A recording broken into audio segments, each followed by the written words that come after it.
Assalamualaikum warahmatullahi wabarakatuh. Teman-teman semua, hari ini kita akan masuk pada pertemuan ke-9 yaitu tentang materi validitas dan reliabilitas untuk instrumen penelitian.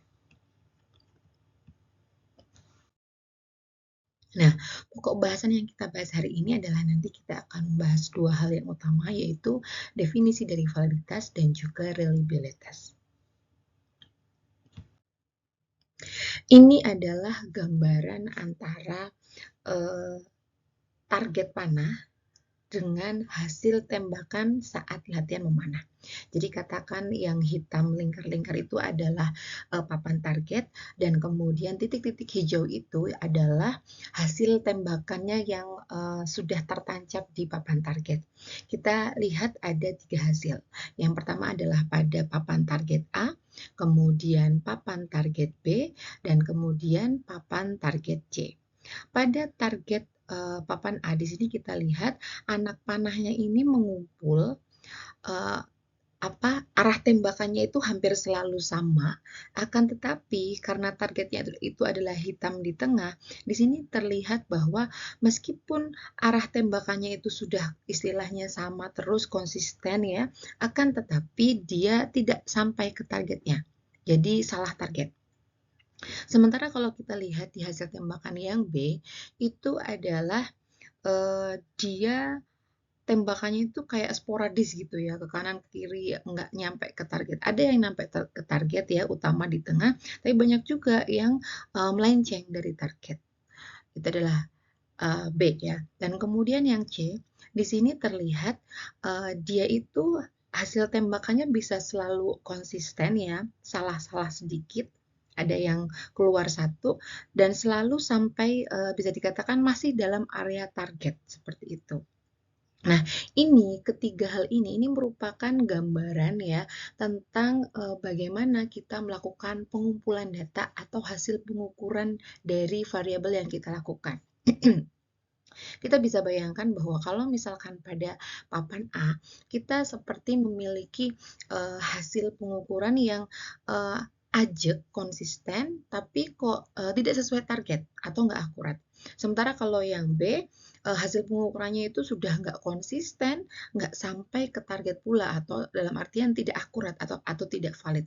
Nah, sementara yang C, inilah yang kita harapkan dari kegiatan pengukuran itu, yaitu dia bisa konsisten, ajak, dilakukan berulang-ulang itu masih dalam rentang hasil yang benar gitu ya. Dan kemudian dia sampai pada targetnya atau valid. Nah, kalau misalkan kita bayangkan, panah itu ibarat kuesioner dan sasaran tengah itu adalah target atau konsep variabel. Maka yang dikatakan sebagai sebuah instrumen itu valid dan reliable itu adalah pada yang poin C. Di mana dia ajak konsisten, kuesionernya ketika digunakan untuk mengukur itu hasilnya selalu sama, dan kemudian dia sampai dapat mengukur konsep yang ditujukan untuk diukur.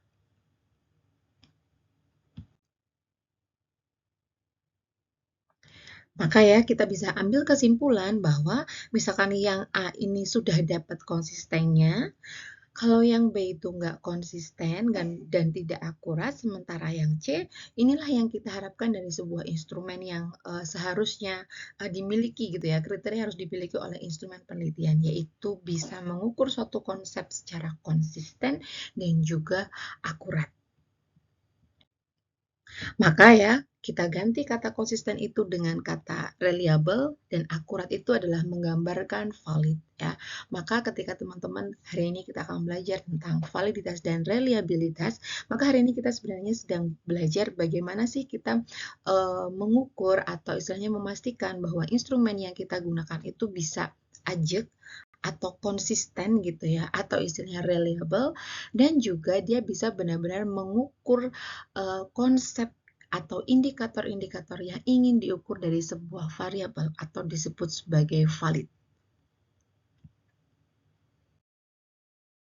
Nah, maka hari ini kita akan bahas terlebih dahulu tentang validitas.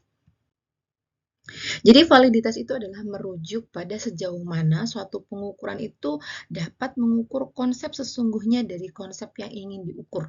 gitu. Jadi, misalkan kita ingin tahu bahwa yang namanya, eee variabel aktivitas fisik itu ingin tahu mengukur bagaimana apakah seseorang itu melakukan aktivitas fisik atau tidak gitu ya, maka setidaknya harapannya adalah kita bisa memiliki instrumen yang benar-benar bisa mengukur berbagai variasi, berbagai kemungkinan ketika seseorang itu melakukan atau tidak melakukan aktivitas fisik seperti itu. Dan ketika kita melakukan upaya untuk melakukan validitas, itu sebenarnya adalah upaya kita untuk pertama bisa menghindari bias pengukuran, kemudian atau misalkan kita melakukan kesalahan pengukuran dan juga kita mengalami istilahnya bias informasi atau information bias yang kita terima gitu. Jadi bias pengukuran itu adalah kesalahan-kesalahan atau error ketika kita melakukan pengukuran seperti yang sudah disampaikan kemarin gitu ya, bahwa apakah ada sistematik atau random error yang kemudian memungkinkan orang itu tidak uh, uh, menyampaikan respon yang sesungguhnya yang kita inginkan dari informasi yang ingin kita gali seperti itu. Kemudian kesalahan-kesalahan pengukuran misalkan kita menggunakan indikator ataupun menggunakan dimensi yang salah untuk mengukur suatu konsep gitu ya. Dan bias informasi adalah dalam artian responden itu tidak memberikan informasi yang istilahnya tidak sesuai dengan apa yang ingin kita ukur. Nah, dalam validitas itu ada beberapa kriteria atau klasifikasi ya dalam pengukuran atau melakukan validitas. Jadi yang pertama ada phase validity, content validity, criterion validity, predictive validity, dan concurrent validity. Ketika kita gambarkan dalam sebuah kerangka validitas gitu ya, sebenarnya ada dua jenis validitas terlebih dahulu gitu ya. Yang pertama adalah validitas kesimpulan atau inferensial. Kalau yang validitas kesimpulan ini lebih dari sisi metode. Jadi ketika misalkan kalau misalkan validitas eksternal itu adalah lebih ke kekuatan kita dalam mengambil generalisasi pada populasi, maka di sini titik utamanya adalah dari sisi kita pengambilan sampelnya, sudah betul atau belum, sudah mewakili populasi atau tidak. Sementara kalau validitas internal itu adalah hasil ujinya itu tadi gitu ya, dari kesimpulan yang kita tarik itu apakah ada hubungan antara A dan B itu sudah betul, itu adalah validitas internal ya, itu untuk validitas kesimpulan. Nah, sementara yang hari ini kita pelajari adalah lebih ke validitas konstruk atau dalam artian kevalidan dari si instrumen pengukurnya itu sendiri atau proses pengukuran dari konsep atau variabel. Nah, validitas konstruk atau validitas pengukuran terdiri dari beberapa validitas. Yang tadi sudah kita bahas ada 6 itu ya. Jadi validitas yang 6 itu tadi itu terbagi dalam 3 kategori lagi. Yang pertama adalah validitas translasi yang meliputi phase validity tadi dan content validity. Kemudian criterion validity itu adalah concurrent validity dan juga predictive validity. Dan kemudian validitas konstruk meliputi validitas convergent and discriminant validity seperti itu. Jadi dari yang tadi 6 itu tadi itu sebenarnya terbagi-bagi dalam 3 kelompok lagi ya, yaitu translasi, kriteria, dan validitas konstruk. Sekarang kita akan pelajari dan pahami satu persatu. Kalau face validity atau istilahnya validitas muka itu adalah penilaian subjektif apakah suatu pengukuran itu rasional untuk mengukur suatu konsep atau apakah terdapat hubungan logis antara variabel dengan cara pengukurannya gitu. Jadi kayak benar nggak sih kalau kita tuh mengukur berat badan kita mengukurnya pakai timbangan secara gampangnya seperti itu. Dan itu dilakukan dengan pandangan subjektif berarti kan berdasarkan dari pendapat satu orang seperti itu. Jadi bukan menggunakan uji-uji seperti itu. Jadi misalkan kayak kalau misalkan kita ingin mengukur kemampuan matematika dari seseorang, ya kita memberi pertanyaan dia soal matematika. Kan logis gitu ya. Misalkan kita pengen tahu aktivitas fisik seseorang, kita tanyanya tentang makan, kan nggak sesuai. Misalkan seperti itu.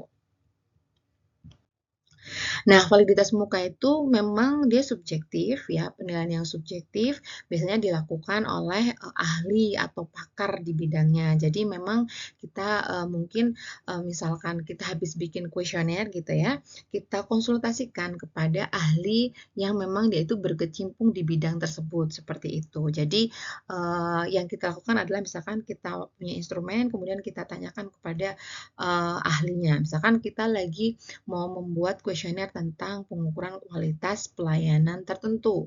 Nah, maka kita tanyakan misalkan kepada praktisi yang memang melakukan pelayanan tersebut gitu. Apakah betul dia itu sudah mengukur konsep-konsep dari pelayanan yang diukur gitu ya. Dan kemudian kita tanyakan misalkan kepada ahli kebijakan kesehatan misalkan yang kita tahu untuk bisa menilai kualitas misalkan seperti itu. Nah, validitas muka itu berlaku seperti screening. Jadi kayak secara awal dulu menyingkirkan alat-alat istilahnya instrumen-instrumen atau pertanyaan-pertanyaan yang dianggap enggak valid secara cepat gitu. Jadi kalau yang ini lebih ke kontennya dulu atau lebih ke isinya dulu apakah logis atau enggak logis gitu.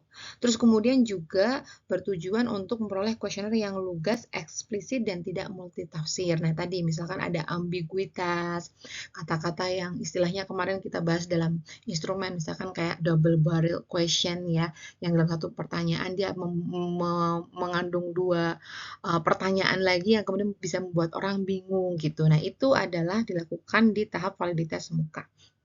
Jadi misalkan kayak pada beberapa konteks penelitian dengan topik tertentu yang mungkin memang sensitif gitu ya.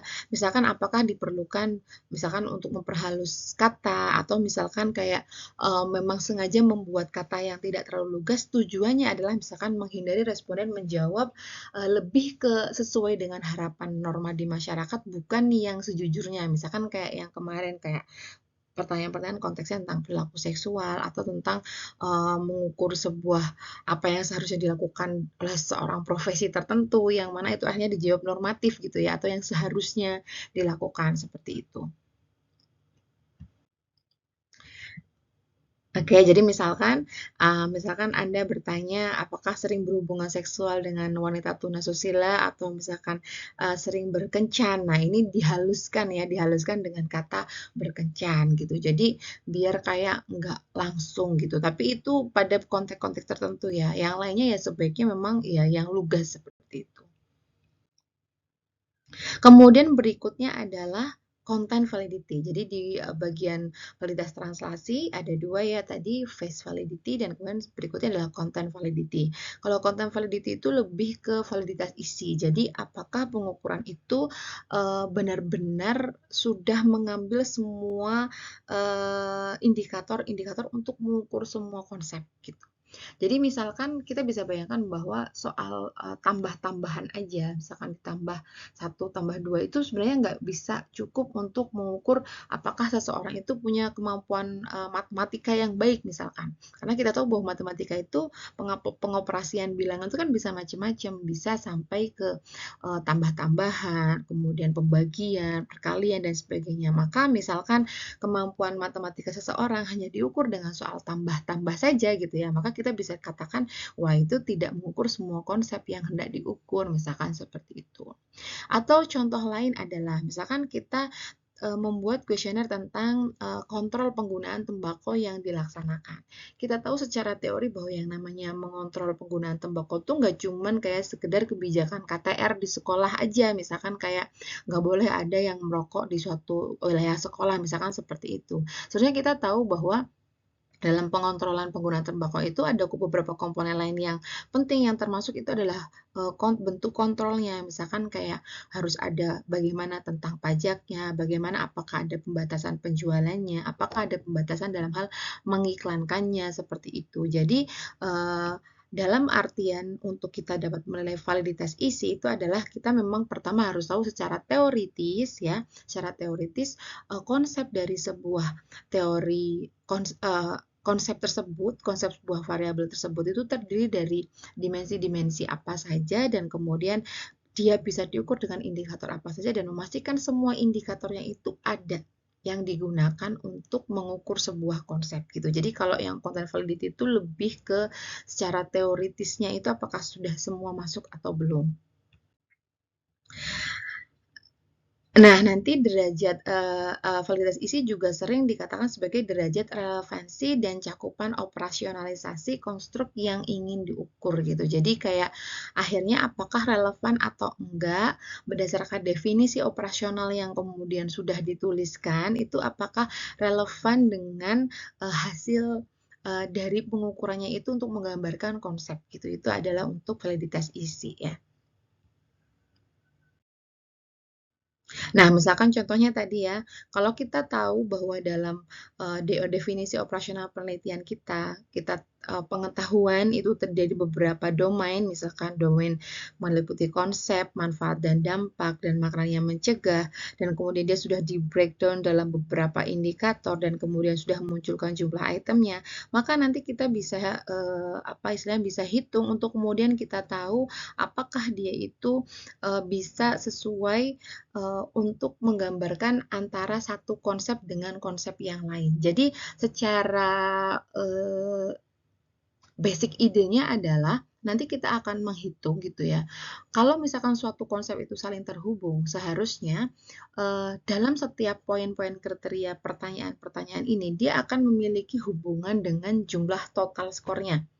Karena tadi ya, kalau misalkan kita mau istilahnya mengetahui apakah pengetahuan itu memang betul-betul terdiri dari tiga domain ini gitu ya, maka ibaratnya pengetahuan tentang ini itu harusnya berhubungan dengan keseluruhan, pengetahuan keseluruhan, kemudian manfaat itu juga berhubungan dengan keseluruhan, dan pengetahuan tentang makanan yang mencegah ini juga berhubungan dengan total skor keseluruhan, seperti itu.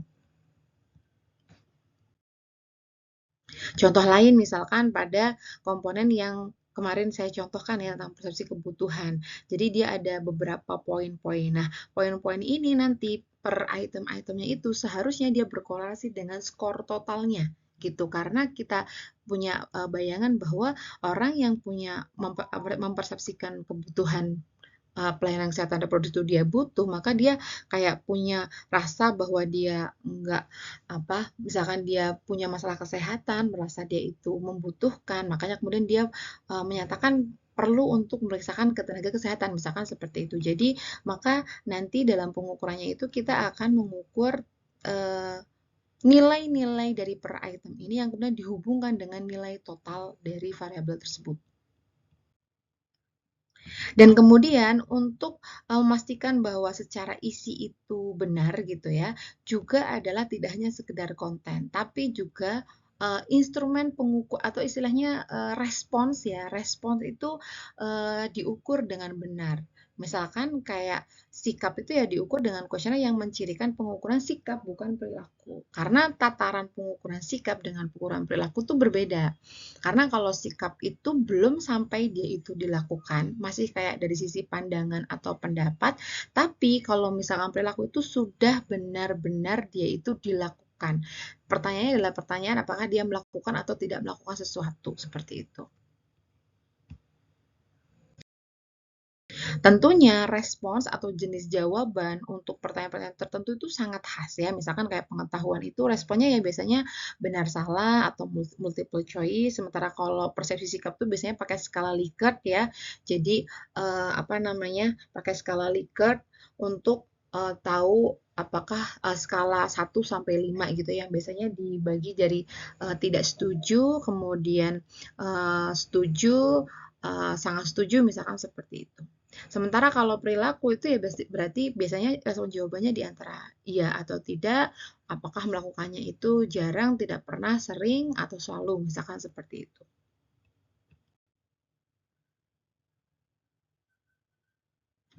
Kemudian validitas isi atau validitas pengukuran ya, kita validitas isi ini kita akan melakukan dengan cara kita menghitung gitu ya. tadi seperti yang sudah saya sampaikan bahwa kita akan menghubungkan masing-masing butir pertanyaan dari alat ukur tersebut gitu ya. Jadi dihubungkan antara satu butir dengan butir yang lainnya dan juga kita mencoba melihat hubungan antara masing-masing butir pertanyaan dengan total butirnya. Karena analognya adalah kalau misalkan dia itu secara konsep itu berhubungan, ya harusnya pengetahuan itu skor totalnya itu berhubungan dengan jawaban dia di per masing-masing item atau butirnya itu, seperti itu. Nah, secara teoritis antara satu butir dengan butir yang lainnya atau satu item dengan item yang lainnya itu setidaknya berkorelasi sedang dan masing-masing butir itu harus berhubungan dengan skor totalnya gitu. Nah, biasanya kalau yang butir pertanyaan dengan koefisien korelasi butir total itu R-nya kurang dari 2, itu biasanya dibuang atau ditulis ulang. Tetapi jika misalkan ditemukan ada butir yang berkorelasi terlalu tinggi, itu juga perlu dicermati karena biasanya itu kayak redundan. Redundan itu kayak double gitu loh. Pertanyaannya sangat bermiripan gitu. Jadi sehingga hasilnya sangat berkorelasi gitu. Jadi yang seperti itu pun juga harus istilahnya kita lakukan revisi seperti itu. Nah, dalam melakukan penghitungan korelasi antar skor item dengan skor total itu, kita biasanya menggunakan rumus korelasi product moment gitu ya. Nanti nilai-nilainya itu dikonversi menjadi interval. Jadi kayak sudah dihitung menjadi misalkan 0,1, sudah di-coding gitu ya.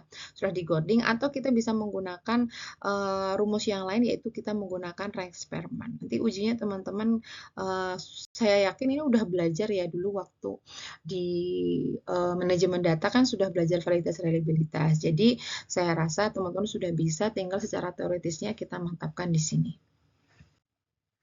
Nah, ibaratnya seperti ini. Jadi kalau misalkan ini adalah ada jawaban, katakan jawabannya itu untuk masing-masing pertanyaan itu ada skalanya itu sampai 4 maksimalnya ya.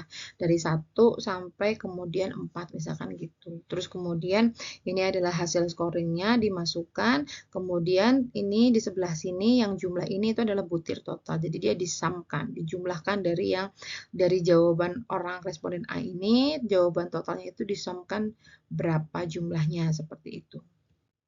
Nah, kemudian tadi respondennya ada 10, item pertanyaannya 10. Nah, kita harus hitung korelasi untuk tiap item dari nomor 1 sampai nomor 10 gitu. Kita contohkan perhitungan yang nomor 2. Misalkan di pertanyaan nomor 2 tadi, di line pertanyaan nomor 2, berbagai responden tadi ya, kita hitung ada nilai X, nilai Y sesuai dengan rumus korelasi product moment ya, X-nya kuadrat, Y kuadrat, X kali Y. Ini nggak perlu dibikin, maksudnya dihafalkan ya, karena secara teoritis kan teman-teman nanti menggunakan validitas ini dengan menggunakan SPSS gitu. Jadi ini yang penting paham konsepnya aja. Terus pakai rumus ya, N adalah jumlah responden dimasukkan. Nah, apabila angka-angka tadi dimasukkan, maka misalkan ketemu R-nya adalah 0,9. Nah, kemudian kita misalkan masukin semua ya. Kita hitung semua untuk per masing-masing item ya. Jadi yang dilihat adalah item pertanyaannya ya, bukan respondennya. Kalau jumlah tadi memang dari sisi responden, tapi kalau dari sisi untuk mengukur apakah saling berhubungan itu adalah dalam nomor yang sama. Jadi kita mau lihat apakah jawaban antara responden 1 sampai responden 10 itu saling berhubungan atau enggak gitu di pertanyaan yang sama. Ini kita lihat, kita hitung tadi variasi nilai R-nya ya, ada yang 2, ada yang 9, ada yang 7, dan seterusnya. Terus kemudian nilai R untuk item nomor 2 itu kan 0,9. Dibandingkan dengan R tabel pada baris ke N ya, tadi N-nya adalah 10, R tabelnya itu adalah 0,632 untuk taraf signifikasi 5%. Nah, maka kalau kita bandingkan dengan R tabel, nilai R lebih besar dari nilai tabel. Maka yang lebih besar dari nilai tabel itu yang dikatakan valid gitu. Maka balik lagi ke yang tabel tadi, ada beberapa item yang kayak nomor 1 tuh dia nilainya di bawah dari apa namanya? 0,6, tadi kan nilainya 0,2. Nah, maka itu dikatakan sebagai tidak valid. Nah, biasanya yang item-itemnya itu kemudian nggak valid, itu pilihannya ada dua. Yang pertama adalah dihapus, jadi tidak digunakan sama sekali. Atau kalau saya biasanya saya akan lebih hati-hati. Misalkan kita dalam membreakdown konsep itu tadi ya, dia jadi indikator dan kemudian ternyata misalkan saya bikin tadi ya tentang pengetahuan saya nanya tentang konsep manfaat atau dampak. Yang manfaat misalkan saya bikin dalam 2 pertanyaan dan kebetulan 2 pertanyaan tentang manfaat itu tidak valid misalkan gitu. Maka kan akhirnya konsep saya yang ingin mengukur pengetahuan meliputi manfaat itu kan kalau misalkan 2 itu tidak valid dan kemudian saya buang, kan akhirnya nggak terukur kan. Nah, maka kalau misalkan kondisinya seperti itu, biasanya saya tidak akan langsung membuang untuk si 2 item yang tidak valid itu tadi yang tentang manfaat. Biasanya saya akan melakukan perbaikan ya, diganti redaksinya, diubah kata-katanya, dan kemudian baru bisa digunakan seperti itu. Karena kalau misalkan kita langsung hapus begitu saja, maka kita akan kehilangan indikator untuk pengukur manfaat tadi. Padahal itu ada dalam konsep seperti itu.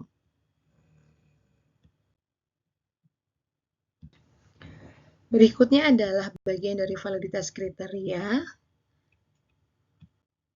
Nah, dalam kriteria validity itu, kita membandingkan instrumen yang sudah kita punya itu dengan instrumen-instrumen yang lainnya yang memang sudah valid dan reliable, dengan kemudian kita mencoba mengkorelasikannya, dan kalau misalkan korelasinya itu signifikan, maka instrumen tersebut juga memiliki validitas kriteria.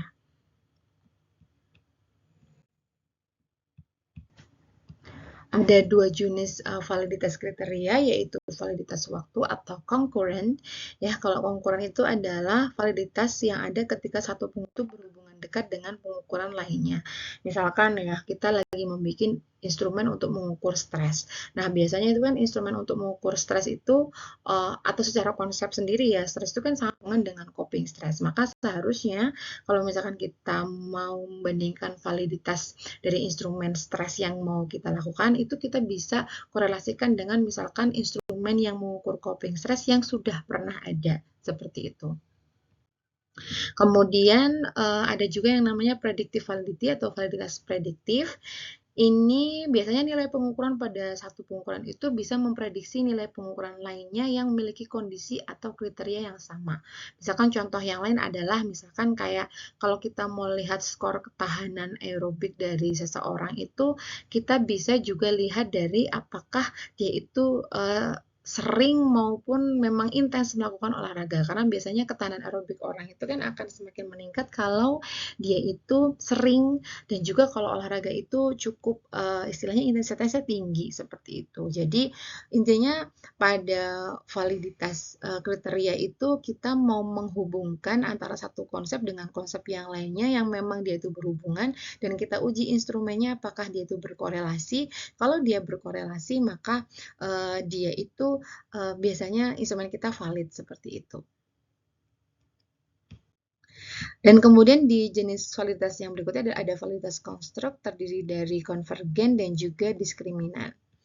Kalau yang konvergen itu artinya apakah secara teoritis dan empiris alat ukur itu bisa mengukur konstruk yang ingin diukur. Jadi misalkan apakah menunjukkan hubungan dengan konstruk lain yang secara teoritis berhubungan.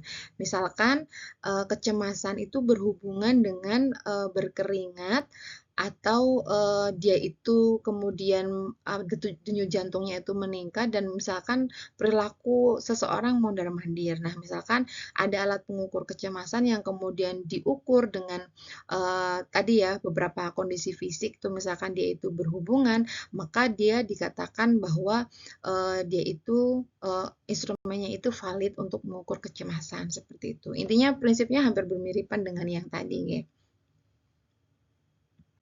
Kemudian kalau validitas diskriminan, derajat kemampuan teoritis dan empiris alat ukur untuk mengukur konstruk lain yang tidak ingin diukur. Jadi kalau yang ini harusnya misalkan dari secara teori dia tidak berhubungan, ya maka instrumennya itu juga seharusnya tidak berhubungan. Misalkan ada instrumen yang mengukur kecemasan dan kemudian mengukur kondisi apakah seseorang itu dia mengalami botak atau enggak botak.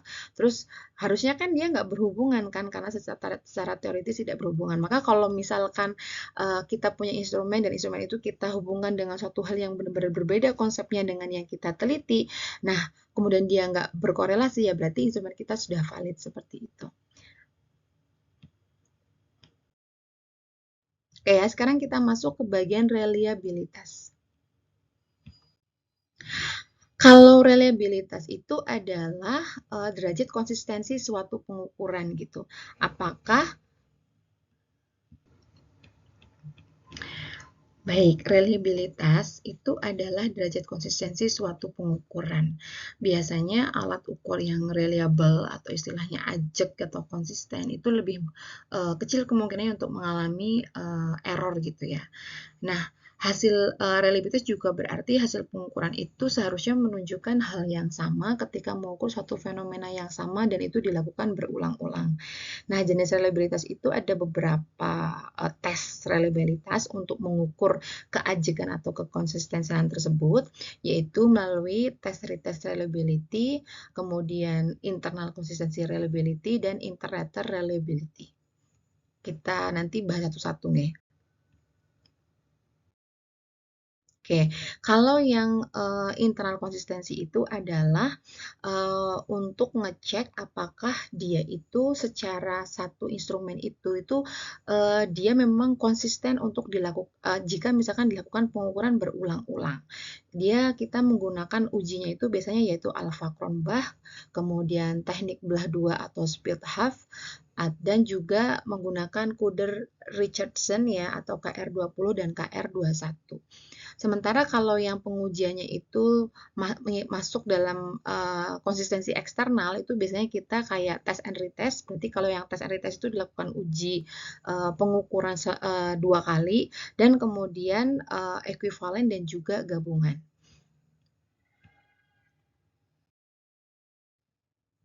Nah, kalau yang untuk mengukur internal konsistensi itu biasanya dilakukan dengan cara hanya mencoba alat ukur atau istilahnya kita melakukan percobaan penggunaan alat ukur itu cuma sekali aja, kemudian data yang diperoleh itu dianalisis dengan teknik tertentu. Tapi kalau yang tadi ya yang reliabilitas eksternal yang contoh and retest itu berarti dilakukan pengukurannya 2 kali gitu. Jadi kalau yang pengukurannya sekali itu kita mengukur internal konsistensi dan kemudian ada beberapa uji yang bisa dilakukan. Yang pertama ada Alpha-Cronbach, pakai Speedhoff method, pakai rumus Brown ya, pakai rumus KR20 atau KR21. Nah, biasanya yang menentukan apa kita cocoknya menggunakan variabel yang mana itu uji tes yang mana itu adalah dilihat dari responsnya atau istilahnya dari pertanyaan itu responnya berupa apa. Nah, kalau Alpha-Cronbach itu biasanya digunakan terutama kalau pertanyaannya itu jawabannya yang agak complicated gitu, yang bukan iya tidak maupun benar salah gitu. Jadi kalau yang Alpha-Cronbach misalkan pertanyaannya itu nanti jawabannya ada beberapa pilihan gitu. Nah, itu kita pakai Alpha-Cronbach. Kalau misalkan pakai split half method itu apa namanya? Kita caranya adalah kayak dengan membagi dua. Tesnya itu kayak dibagi dua terus kemudian dikelasikan, dihubungkan seperti itu.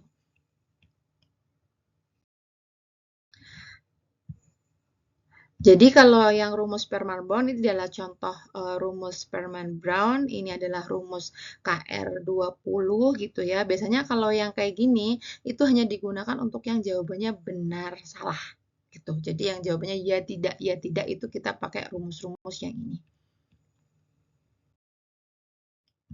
Ada juga KR21 itu juga sama benar salah tapi tinggal nanti jumlah pertanyaannya apakah genap atau ganjil kayak gitu. Oke, ini bisa kita skip ya. Jadi kalau yang kalau misalkan yang internal konsistensi itu tadi kita hitungnya adalah ingin kayak menghubungkan antara satu item dengan item yang lainnya gitu ya, dengan menggunakan teknik-teknik gitu, teknik-teknik ujinya seperti itu. Kalau yang Spearman Brown itu bisa digunakan kalau jumlah item pertanyaannya itu gitu.